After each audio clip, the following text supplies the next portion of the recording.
Le bouche à oreille. Certains vous diront, c'est la meilleure des publicités. Alors, oui, c'est vrai dans le sens où un client qui a aimé votre massage, quand il va en parler mieux que votre site internet, vos avis clients sur Google et vos flyers réunis. Ça, c'est clair. Mais on a très peu de moyens d'action sur le bouche à oreille. Une chose qui peut bien marcher, c'est avec les clients avec lesquels vous avez un bon feeling, de leur dire, par exemple, au moment où ils s'en vont, j'ai encore besoin de me faire connaître, donc si vous voulez bien en parler autour de vous, ce serait sympa. Et vous verrez, la plupart du temps, ils sont adorables. Ils ont envie de vous aider. Ça fait partie des nombreux moments magiques de ce métier. Après, bien sûr, il y a le parrainage dont nous avons longuement parlé. C'est une façon de booster le bouche à oreille. Donc, bien sûr, si vous avez proposé le parrainage, vous ne dites pas ça, ce que je vous ai dit juste avant, à la fin de la séance. Mais ce côté « j'ai besoin de vous », vous pouvez l'utiliser pour présenter le parrainage. Gardez à l'esprit que le bouche à oreille est très long dans le massage bien-être. Autant pour des activités thérapeutiques, ça peut aller très vite. Si un client a été guéri de sa tendinite, je peux vous dire que dans les jours et les semaines qui suivent, dès qu'il va croiser quelqu'un avec une tendinite ou autre, il va lui conseiller le praticien qui l'a guéri. C'est sûr. Je suis même sûre que vous fonctionnez comme ça. Mais peut-être pas. Par contre, un client qui a adoré le massage, il va peut-être en parler à sa soirée du samedi soir, à ses amis qui lui demandent alors qu'est-ce que tu as fait de beau cette semaine, ah, je suis allée me faire masser, c'était trop bien. Mais les gens à qui il va vanter vos mérites viendront peut-être dans 3 mois, 6 mois, dans 1 an, ou peut-être jamais. Il m'est arrivé plusieurs fois d'avoir des clients qui venaient et quand je demandais comment ils m'avaient connu, ils me disaient c'est Caroline Dupont qui m'a parlé de vous. Sauf que Caroline Dupont en question, elle était venue il y a 1 an, voire 2 ans. Donc c'est très long. Même si cela me paraît une évidence, je souligne quand même que le bouche à oreille se fait à certaines conditions. Que le massage soit de qualité, de prendre un temps d'écoute avec vos clients et d'être professionnel dans le conseil sur le massage que vous proposez et les conseils en général que vous allez donner à votre client. Au niveau de l'alimentation, au niveau de la consultation d'autres thérapeutes, de lectures qui pourraient leur plaire en rapport avec les problématiques qu'ils vous ont confiées. Bon, bref, être bon. N'oubliez pas qu'on dit en matière de commerce qu'un client satisfait en parle à 1 personne en moyenne et un client insatisfait en parlera à 10 personnes. Donc, soignez votre réputation. Si vous aimez mes vidéos et toutes les ressources que je mets à votre disposition, s'il vous plaît, n'oubliez pas de liker et de vous abonner.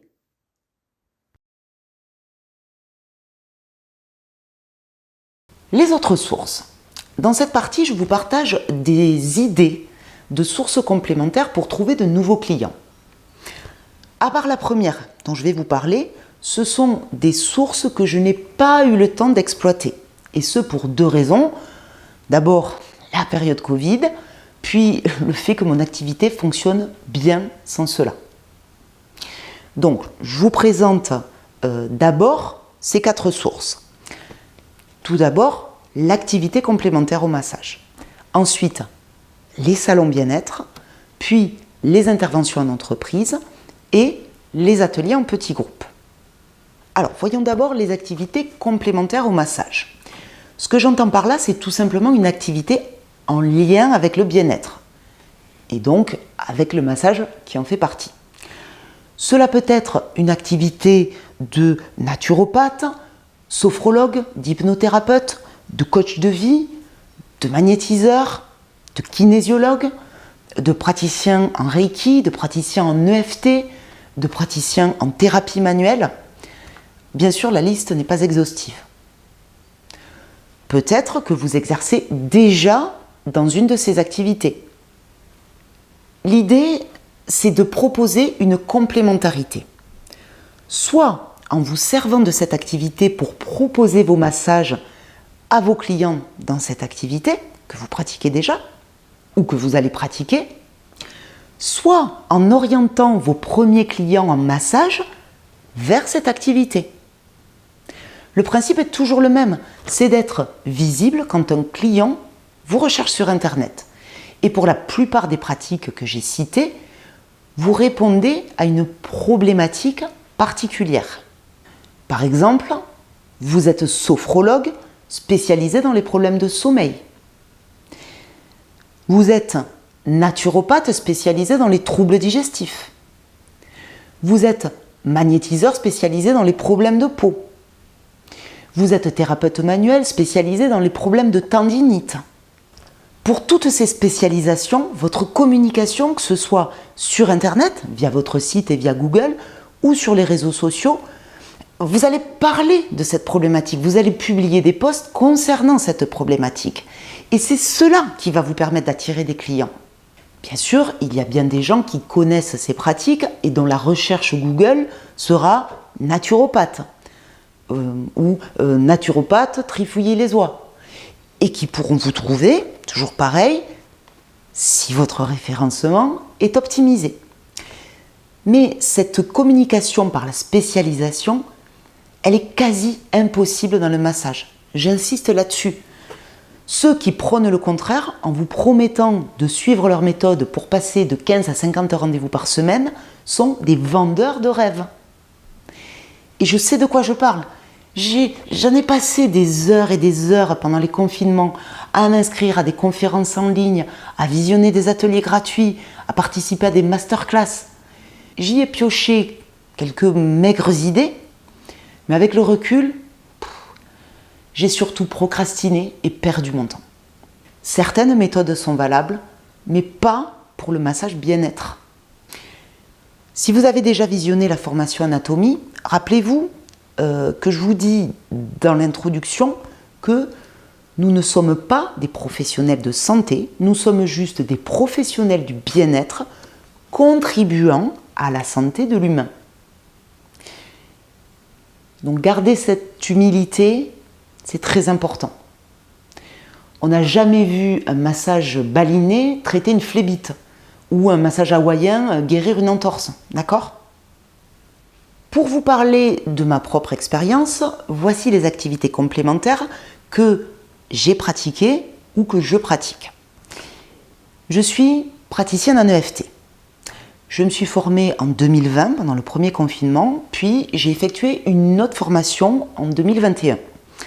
Les clients que j'ai pu avoir en EFT étaient essentiellement des clients qui étaient venus pour du massage et à qui j'avais conseillé l'EFT. J'ai aussi des clients qui m'ont trouvé sur Internet, mais peu parce que je n'avais pas travaillé mon référencement pour cette pratique. J'étais présente sur Médoucine. Je payais pour cela une centaine d'euros par mois pendant un an. Cela m'a apporté 2 ou 3 clients. C'était une petite parenthèse. Ce désir de me former à l'EFT m'était venu pendant le premier confinement où j'ai eu très peur pour mon activité en massage qui venait de démarrer depuis quelques mois.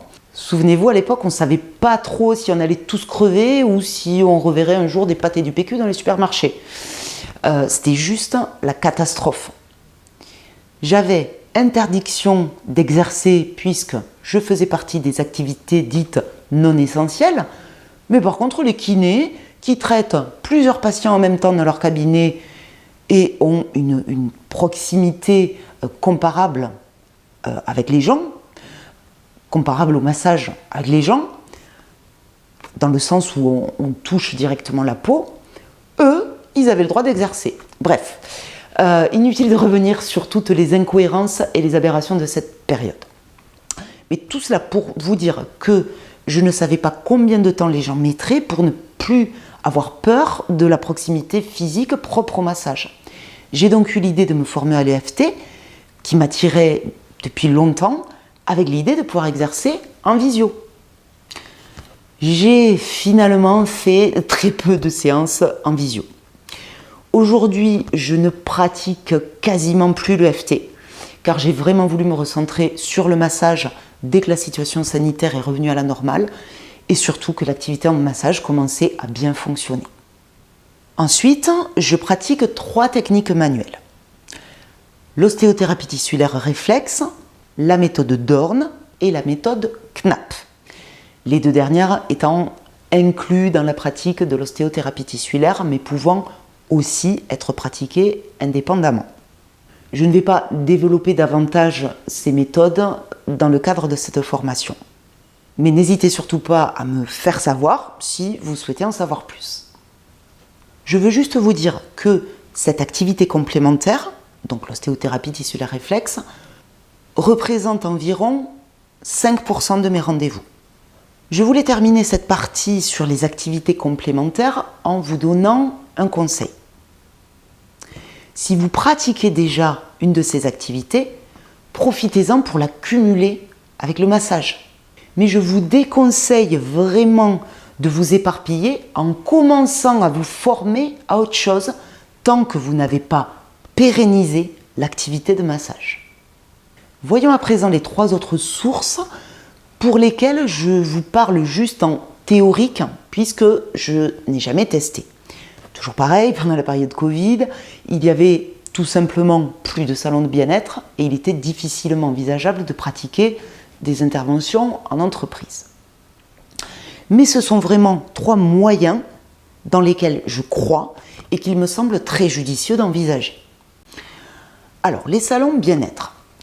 Une autre source pour attirer des clients, c'est de participer à un salon bien-être. C'est-à-dire de proposer un stand lors d'un salon où vous allez pratiquer du massage en public. Alors bien sûr, vous ne pouvez pas pratiquer de massage à l'huile en public. Peu de gens seront prêts à être dénudés à la vue de tous les visiteurs du salon. Ce n'est pas le but. Par contre, il y a un massage qui s'adapte complètement à ce type d'événement, c'est le massage à main assis. Le massage à main assis se pratique en position assise sur une chaise ergonomique spécialement conçue pour que la personne massée se trouve en situation de confort et de relâchement total. À travers les vêtements, le praticien alterne différentes techniques d'acupression, d'étirement, de balayage et de percussion pour un massage qui dure en moyenne 20 minutes. Les zones du corps concernées par le massage sont la nuque, les épaules, le dos, les bras ainsi que les mains. Ce massage est assez magique puisqu'il permet à la fois d'apporter de la détente et du relâchement musculaire et en même temps, il donne un bon coup de peps. En plus, il a l'avantage d'offrir un côté un peu spectaculaire puisqu'il ressemble à une chorégraphie et qu'il est à certains moments un peu sonore grâce aux percussions et aux claquements que l'on pratique sur le dos de la personne massée. Il s'adapte donc complètement à une pratique dans un lieu public et notamment dans un salon bien-être. Ce stand que vous allez tenir dans le salon va vous permettre de mettre à disposition des visiteurs vos flyers et vos cartes de visite.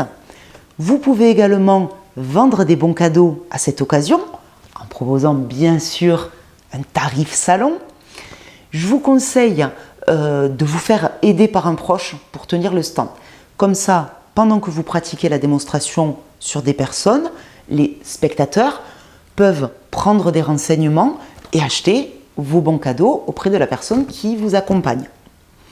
Cette personne devra quand même connaître un minimum votre pratique afin de pouvoir correctement renseigner les gens. Par contre, deux conditions me semblent importantes dans le choix du salon. Ne participez pas à des gros salons coûteux. Par exemple, un stand sur le salon du bien-être de Toulouse, qui dure 3 jours, coûte entre 600 et 1500 euros selon la taille du stand. Sachant qu'il vous faut quand même un peu de place pour installer la chaise et en faire le tour facilement pour effectuer le massage parfaitement. Cela me semble assez difficile, de rentabiliser l'investissement. Préférez des salons plus petits, certes attirant moins de monde, mais pour un prix plus abordable. J'ai vu plein de petits salons avec un prix inférieur à 100 euros pour une journée. Ensuite, il ne doit pas être géographiquement loin de votre lieu d'exercice. En effet, un salon, surtout de petite taille, va drainer des visiteurs d'un périmètre assez restreint autour du salon. Et ces mêmes visiteurs ne seront pas prêts à faire des kilomètres pour venir vous voir, même s'ils ont adoré votre prestation. Dernière chose, pratiquer le massage assis lors d'un salon va pouvoir également vous permettre d'être remarqué par une personne intéressée pour que vous veniez pratiquer le massage assis dans son entreprise. Ça peut être un chef d'entreprise lui-même ou un salarié qui veut en parler à son patron ou des représentants du comité d'entreprise qui seraient intéressés pour leur CE. Ce qui me permet de faire la transition avec la source suivante, les interventions en entreprise. Alors, avec l'augmentation du stress et les problématiques engendrées par les positions inadaptées sur un poste de travail, les ateliers de massage en entreprise sont de plus en plus courants.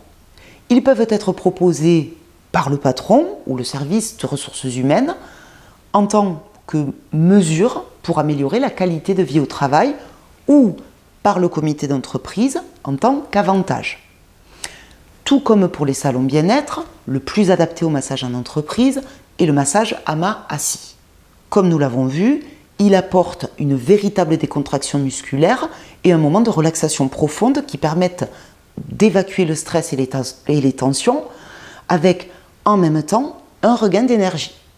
Proposer des massages en entreprise n'est donc pas qu'un avantage pour le salarié, c'est aussi un gain de productivité pour l'entreprise.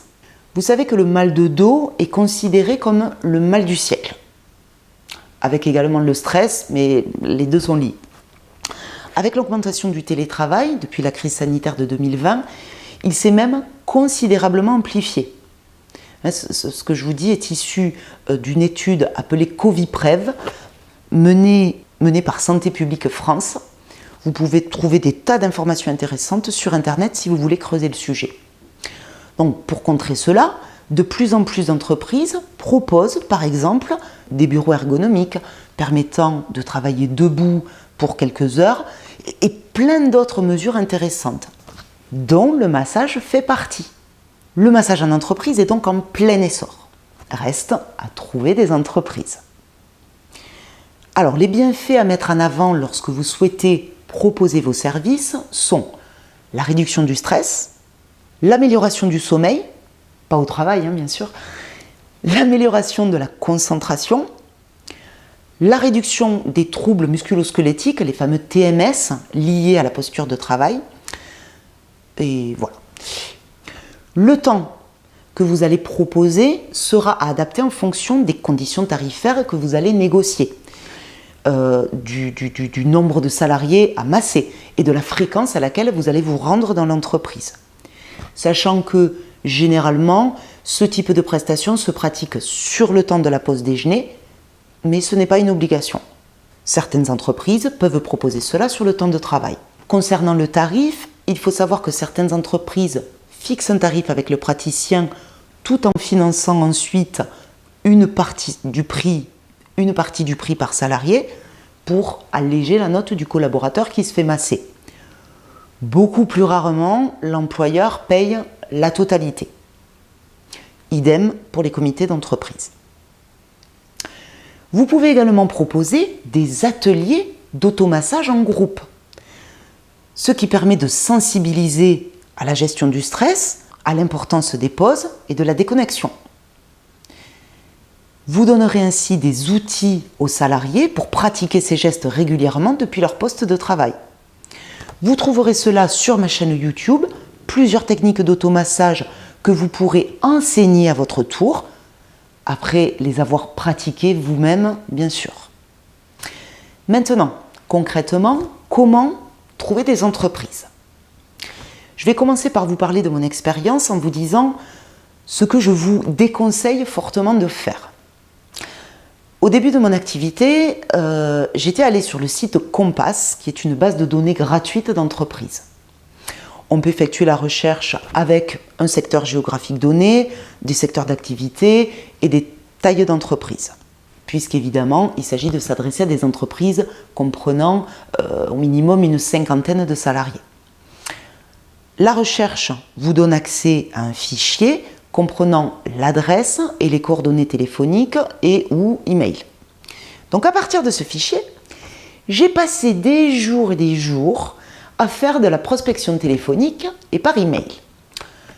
J'avais l'expérience de cela puisque j'ai fait un BTS force de vente dans la banque et je peux vous dire que du phoning, j'en ai fait dans ma vie. J'avais donc préparé mon script. Je savais comment passer ce que l'on appelle la barrière de la secrétaire, le barrage de la secrétaire. J'étais à l'aise sur le traitement des objections et sur la prise de congé. Bref, au début, j'étais confiante. Vous savez combien de rendez-vous j'ai décroché? Aucun. Aucun. Puis le Covid et son premier confinement sont arrivés. J'ai donc bien sûr laisser tomber cette idée de démarcher des entreprises qui avaient à ce moment-là d'autres préoccupations que de faire masser leurs salariés. Il s'agissait plutôt de se procurer des masques, de baliser les lieux de travail pour la distanciation sociale et d'organiser le télétravail. Puis, 1 an et demi après, quand on a commencé à reprendre une vie normale, j'ai complètement abandonné l'idée. Franchement, j'apprécie tellement le petit confort de mon cabinet, dans mon chalet, que je n'ai en vérité pas envie d'aller faire du massage en entreprise. Voilà. Je suis honnête avec vous, j'avais pas envie. Mais si vous êtes motivé, je vous incite vraiment à essayer d'intégrer des entreprises. Mais pas en vous y prenant comme moi. C'est un travail de titan qui risque de vous écœurer pour un résultat qui n'en vaut pas la peine. Pour moi, les entreprises, vous allez les trouver grâce à votre entourage et à vos clients. Concernant votre entourage, dressez la liste de votre entourage selon la méthode de la toile. J'ai déjà utilisé cette méthode pour toute autre chose et c'est assez impressionnant de se rendre compte du nombre de personnes que l'on connaît. Pour cela, faites la liste des personnes de votre famille et de leurs conjoints. Des amis de tous ces gens-là, si vous en connaissez. De vos amis et des conjoints de vos amis. Des amis de tous ces gens-là, si vous en connaissez. De vos anciens ou actuels collègues de travail et de leurs conjoints, si vous les connaissez. De vos voisins ou anciens voisins, si vous les connaissez, et de tous ces mêmes gens, mais par rapport à votre conjoint, si vous en avez un ou une, et qui sont bien sûr différents de ceux que vous avez listés pour vous. Vous pouvez rajouter à tous ces gens tous les cercles que vous fréquentez ou avez fréquentés, votre club sportif, les parents d'élèves, amis de vos enfants, etc. Et pour chaque personne, vous écrivez le nom de la boîte dans laquelle il travaille, ou du moins le type de boîte. Vous allez être surpris de constater que sur le lot, il y a peut-être 1 ou 2 personnes qui a sa propre boîte avec ses salariés. Mais vous allez surtout voir que cela peut potentiellement vous donner accès à plusieurs entreprises. Et là, vous prenez votre téléphone, vous appelez la personne que vous connaissez et vous lui dites tout simplement voilà, tu sais que je me suis installée en tant que praticien en massage de bien-être. Est-ce que tu penses que ça pourrait intéresser ta boîte? Est-ce que tu peux en parler? Est-ce que tu peux me donner les coordonnées de la personne qui pourrait être décideur sur ce projet, etc. Et bien sûr, vous faites de même si vous avez des amis chefs d'entreprise, vous leur en parlez également. Concernant vos clients, c'est la même chose. En prenant le temps de discuter avec votre client, vous connaîtrez souvent son métier. Et vous pourrez, de la même manière, lui demander de parler de vous, ou mieux encore, de vous donner les coordonnées de la personne avec qui vous pourriez vous entretenir à ce sujet. Dernière chose, vous connaissez peut-être la semaine de la QVT, la qualité de vie au travail. Elle a lieu tous les ans au mois de juin et cela peut être une super occasion de proposer quelque chose à une entreprise qui n'était pas encore vraiment engagée dans cette voie. Internet regorge d'informations à ce sujet et je vous incite à fouiller un peu le web pour trouver des idées. Dernier point de ce chapitre sur les autres sources de clients, les ateliers en petits groupes. Ce que vous pouvez proposer dans ce cadre-là n'a presque pas de limite. Cela dépend de vos envies et surtout des compétences complémentaires que vous pouvez avoir dans tel ou tel domaine. Quelques exemples. Des ateliers d'automassage, comme nous l'avons vu pour les interventions en entreprise. Des ateliers de relaxation ou de méditation, si vous avez des compétences en la matière, bien sûr. Des ateliers confection de crèmes naturelles aux huiles essentielles, si vous avez des compétences en aromathérapie. Et des ateliers massage dans le cadre personnel. Dès que vous maîtriserez les bases du massage, vous pourrez apprendre les gestes les plus simples à des personnes intéressées par la pratique du massage en couple, avec leurs enfants, avec leurs amis. Réfléchissez à ce que vous pourriez proposer en fonction de vos savoirs et savoir-faire. Ces ateliers peuvent être proposés gratuitement, soit vous pouvez demander une participation ou même une participation libre. Pour avoir participé à des dizaines d'ateliers de ce genre, je peux vous dire que contrairement à ce que l'on peut penser, les gens sont extrêmement généreux quand on demande une participation libre. Comme il n'y a pas de prix imposé, les gens ne veulent pas passer pour des radins et souvent, ils laissent un montant supérieur à celui que vous auriez pu imposer. Et l'endroit où cela marche super bien pour proposer ce type d'atelier, c'est sur Facebook et Instagram. Sur Facebook, vous connaissez peut-être la fonctionnalité événement. Cela vous permet de créer un événement avec sa description, son lieu, sa date et la possibilité pour les gens de s'y inscrire directement via Facebook ou de cliquer sur Intéresser afin que Facebook leur rappelle l'événement quelques jours avant la date. Ce genre de publication se partage beaucoup sur Facebook. Quelqu'un qui voit la publication sur l'atelier confection de crèmes naturelles, par exemple, et qui sait que son ami est intéressé par les huiles essentielles et tout ce qui est produits naturels, il va partager l'événement à son ami et certainement même sur son fil d'actualité. Ça marche comme ça. Ces ateliers sont un moyen de se faire connaître par une autre entrée que celle du massage.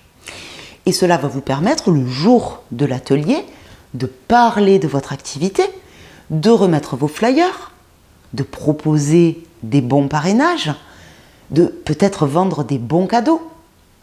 En tout cas, ça va être très bénéfique pour votre notoriété.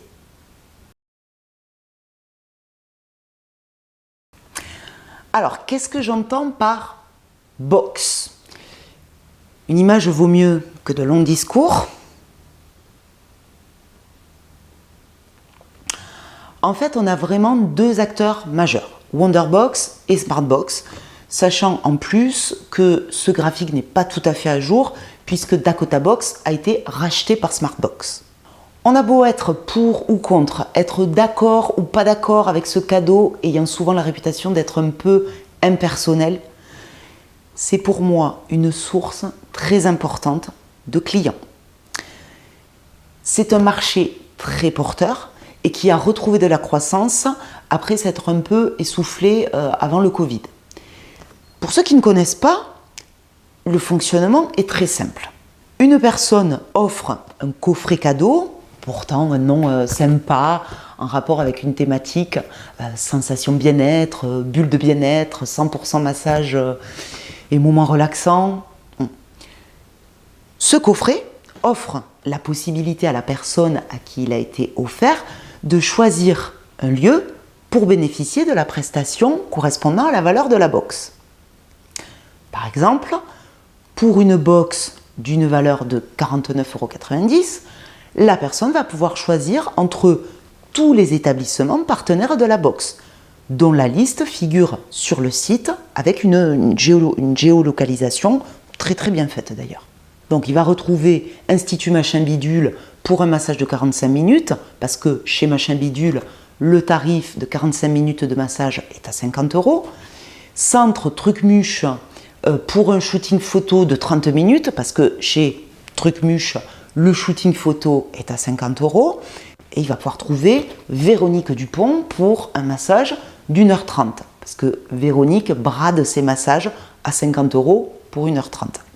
Bon, bref, tout ça pour vous dire que pour une même box, cela correspond à des prestations très différentes. Ce qui importe, c'est la valeur chez le praticien. Donc, lorsque vous mettez en place le partenariat avec le fournisseur de box, il consulte vos tarifs, en général sur la base de ce qui figure sur votre site internet, et il adapte votre carte pour que le tarif d'une box corresponde à telle ou telle prestation chez le praticien.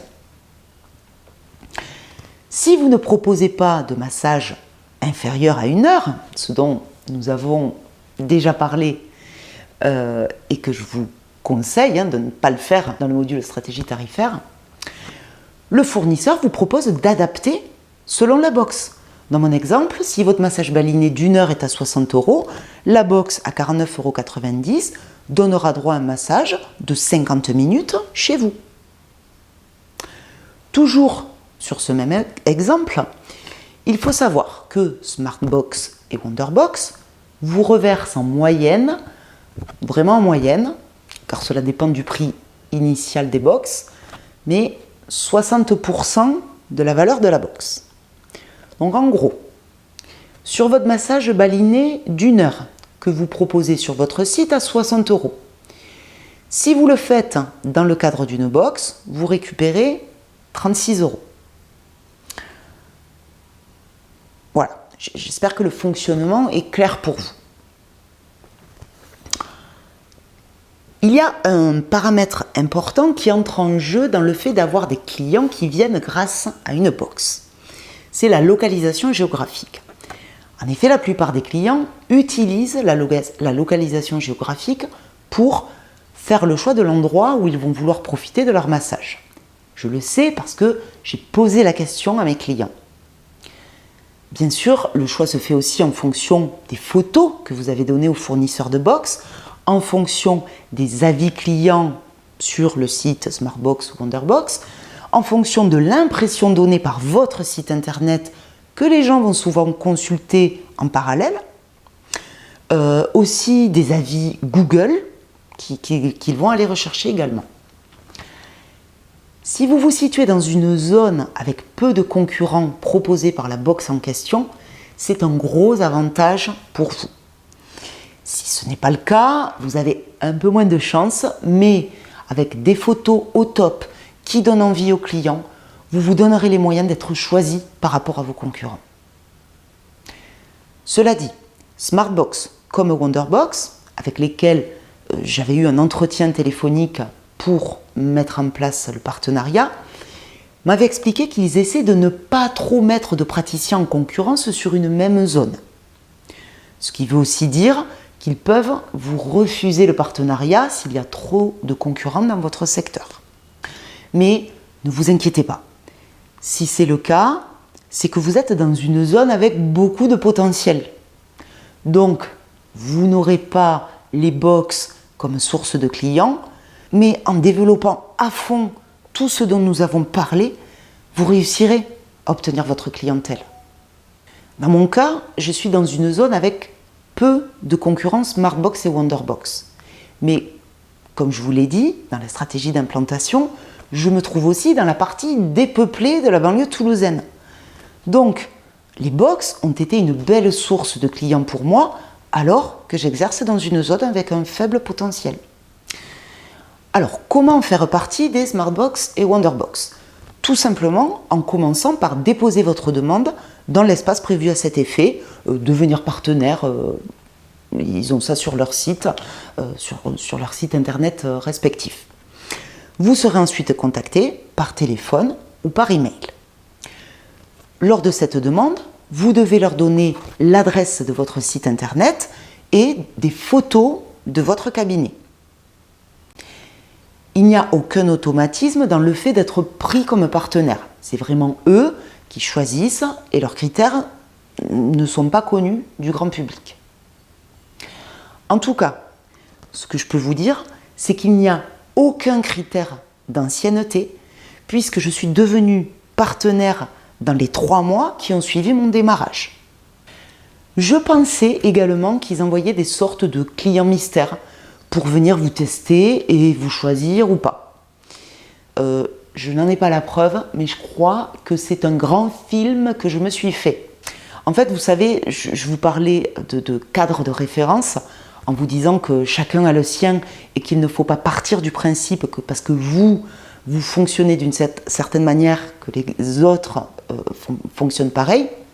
Je vous dis ça parce que j'ai souvent constaté que dans l'esprit de certains clients, être présent dans les Smartbox et les Wonderbox, c'est un gage de qualité et c'est un peu comme si vous étiez dans l'équivalent du guide Michelin.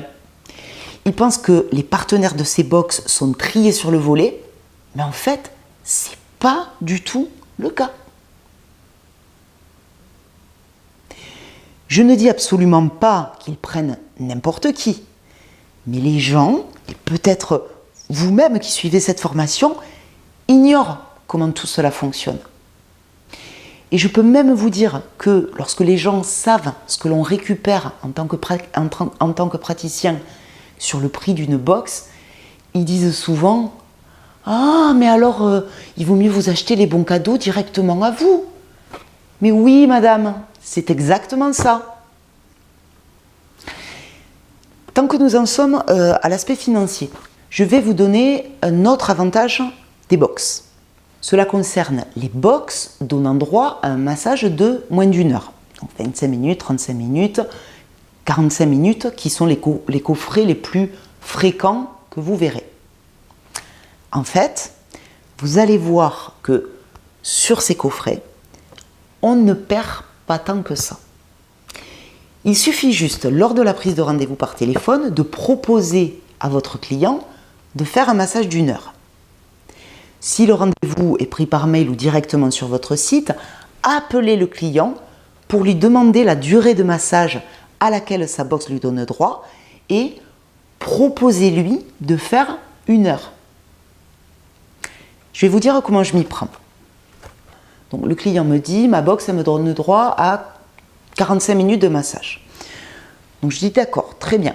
Alors, sachez que pour obtenir une bonne détente, 1 heure de massage, c'est quand même bien. Souvent, 45 minutes, c'est à peine le temps au bout duquel on se détend et le massage est déjà fini. Donc, sachez que moi, mes massages durent 1 heure. Je peux tout à fait adapter le massage sur 45 minutes pour qu'il corresponde à votre box, mais sachez aussi que vous avez la possibilité, en rajoutant 15 €, de faire un massage d'1 heure. D'accord? Et vous adaptez. Si c'est un massage de 25 minutes, vous lui dites qu'en rajoutant 30 €, il ou elle pourra faire 1 heure. Je vous assure que dans 80% des cas, les clients rajoutent. Parce que c'est un cadeau qui leur a été offert qui correspondait à un certain budget. Ils ont conscience que 25 ou 35 minutes de massage, c'est pas terrible. Vous leur proposez de rajouter une somme qui n'est pas aussi exorbitante que ça. Attention, restez cohérent, et restez dans l'ordre de prix que je vous ai proposé. Il faut être autour de 1 € la minute dans ce que vous demandez à rajouter. Et la plupart du temps, les clients voudront faire 1 heure de massage. Donc, vous récupérerez les 60% de Smartbox ou Wonderbox et vous aurez en plus l'argent que le client va rajouter. Donc, au final, c'est le cas de figure où vous gagnez le plus. En fait, sur ce genre de choses, vous gagnez plus que sur un client qui vient avec une box d'1 heure. Voilà. On peut faire le calcul. Votre massage d'1 heure coûte normalement 60 €. Sur une box de 35 minutes qui coûte 39,90 € chez Box, vous allez récupérer 24 €. Vous avez proposé à votre client de rajouter 20 € pour faire les 25 minutes supplémentaires. Vous récupérez donc 44 € en tout, au lieu de 36 si le client était venu avec une box d'1 heure.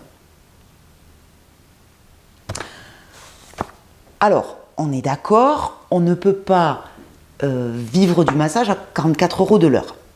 Mais de toute façon, les box ne vous amèneront jamais la clientèle suffisante, mais c'est quand même une source régulière et non négligeable de clients. Ça représentait 30% de mes rendez-vous au moment où j'ai calculé mes statistiques, mais avec l'augmentation des autres sources de clients, cette part tend à diminuer aux alentours des 15% et je compte bien à terme fonctionner sans les box. Et j'espère que ce sera rapidement votre cas. Donc si l'on résume, pour capter ces sources de clients, on va avoir besoin des flyers pour la com locale, de Facebook et Instagram pour la com locale et les ateliers, du site internet et du référencement sur les moteurs de recherche pour les bons cadeaux et les recherches internet activités spécifiques, et du fichier client pour les bons cadeaux. Tout cela va faire partie de ce que nous allons voir dans le prochain module communication, avec beaucoup d'autres éléments importants. Si vous aimez mes vidéos et toutes les ressources que je mets à votre disposition, s'il vous plaît, n'oubliez pas de liker et de vous abonner.